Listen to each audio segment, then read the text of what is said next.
4 years ago, the Intergovernmental Panel on Climate Change released a report regarding the effects of a global warming of 1.5 degrees Celsius. And it turned my world upside down.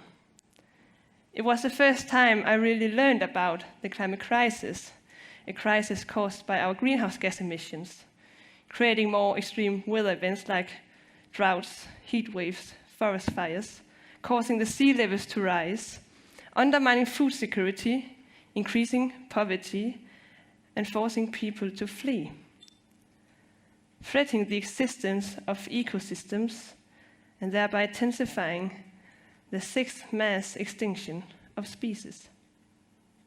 And I came to understand that this crisis is deeply unequal because those with the least to adapt to a climate in change are often living in areas where there's the highest risk to experience extreme weather events.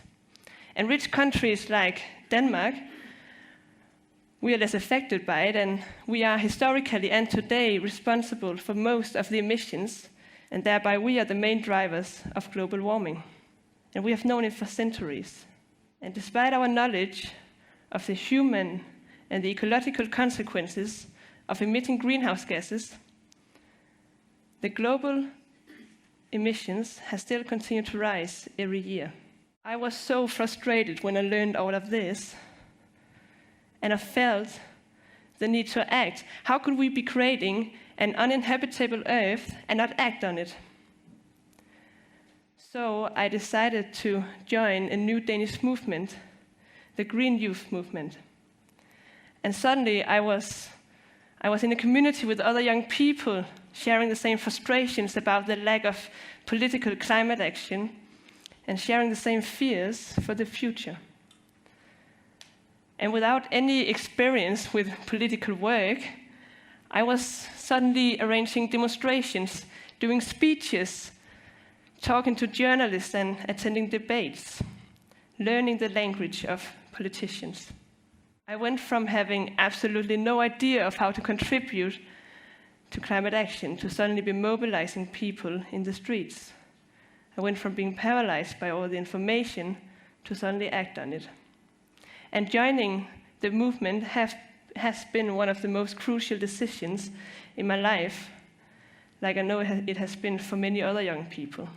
Towards the last election in 2019, we were thousands of people striking in the streets for climate action, demanding a green election. And that was one of the main reasons why we, after the election, got the Climate Act that legally binds the Danish Parliament to reduce Denmark's greenhouse gas emissions by 70% by 2030 and reaching net zero in 2050. It did something that we demonstrated, but we were only repeating the science, presenting a reality that should already have been acted upon. And the fight is far from over, because we know that today, approximately 3.5 billion people live in contexts that are highly vulnerable to climate change. And the current global commitments to cut greenhouse gases put the planet on track for an average 2.7 degrees Celsius temperature rise this century, which would lead to catastrophic changes in the Earth's climate. But we are still adding fuel to the flames by investing in climate-choking industries. We know that we only have 8 years to cut our emissions by half if we want a chance to stay below 1.5 degrees global warming, just like the Paris Agreement aimed for. And to limit a warming of the planet to 1.5 degrees Celsius instead of 2 or 3 degrees is crucial if we want to stave off the worst consequences of the climate crisis. It is clear that today's climate policies aren't ambitious enough. Here in Denmark, we're constantly told by our politicians that our country is a green pioneer, that they are doing everything they can. They have heeded the call of science, that they dare take responsibility and lead the way in the green transition. So why are we doing climate activism in Denmark?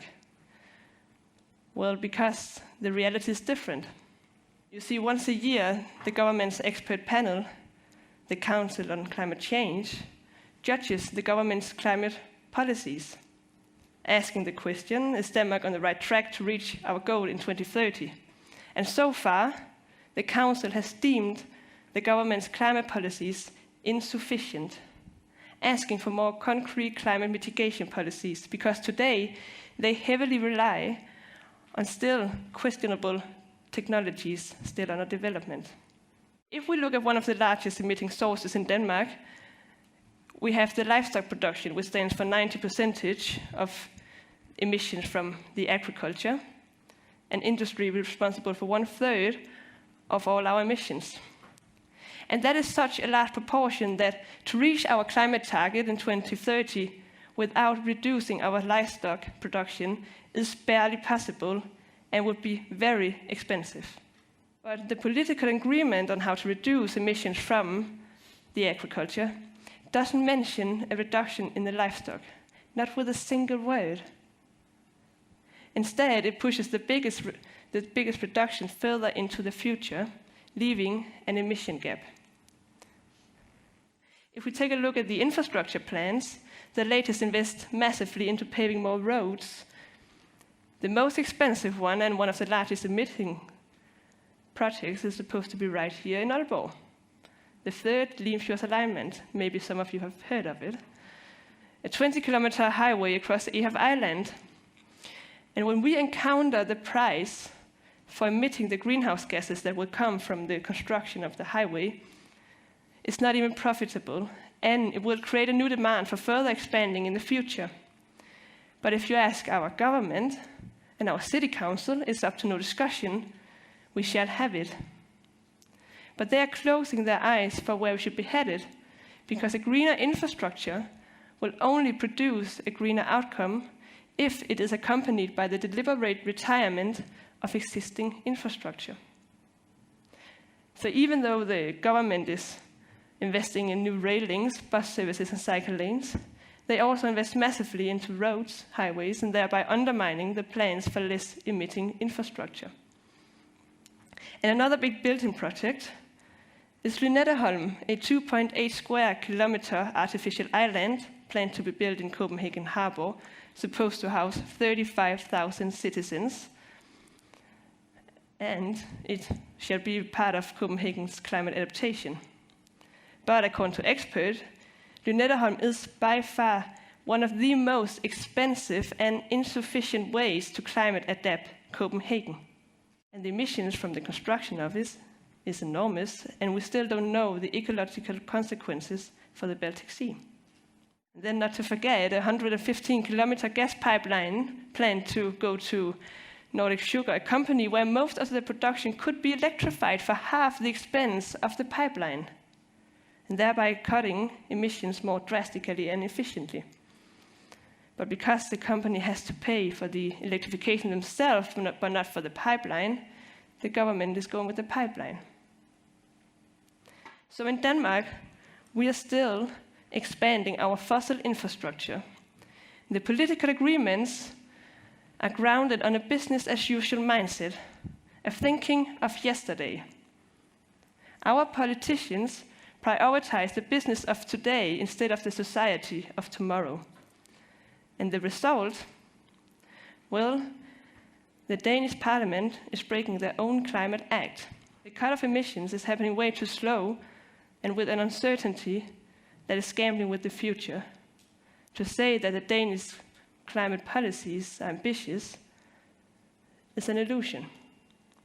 And one of the main reasons for this is that the Climate Act states that the realization of the climate target must take into account business development, Danish competitiveness, sound public finances, employment, and that the Danish business must be developed rather than diminished.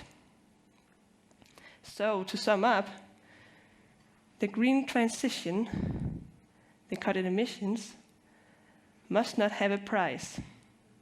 So these obstructions are one of the main reasons why Denmark isn't a green pioneer, because we know that a green transition will have a price. It will change the way we live, and we also know that if we don't reduce our emissions fast enough, the price will be even higher. Because a healthy society and healthy finances, so on, relies on a healthy earth.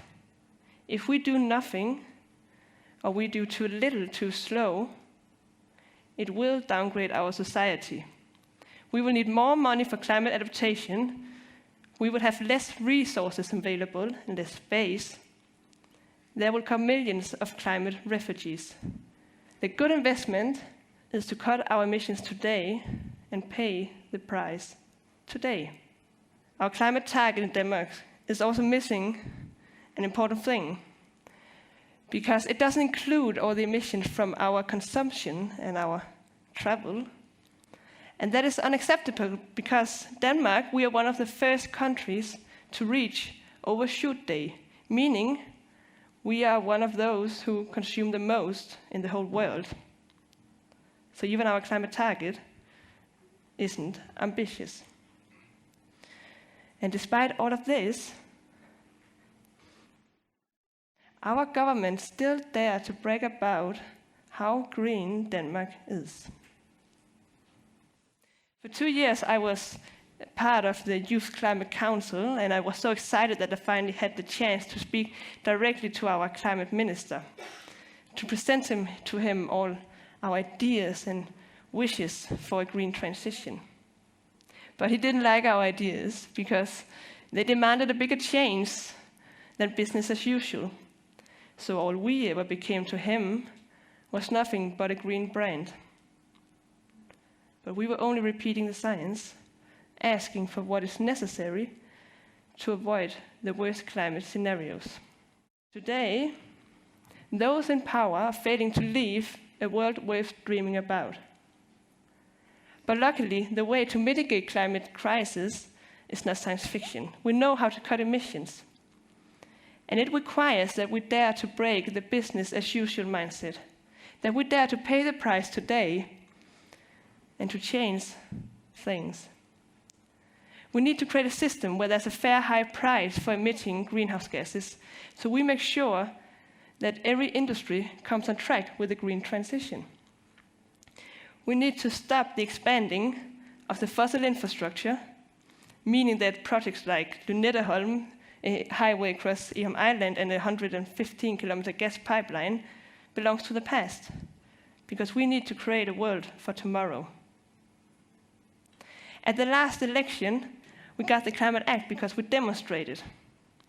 And we need to keep fighting. And this is a fight that is happening all over the country, because the green transition must happen everywhere.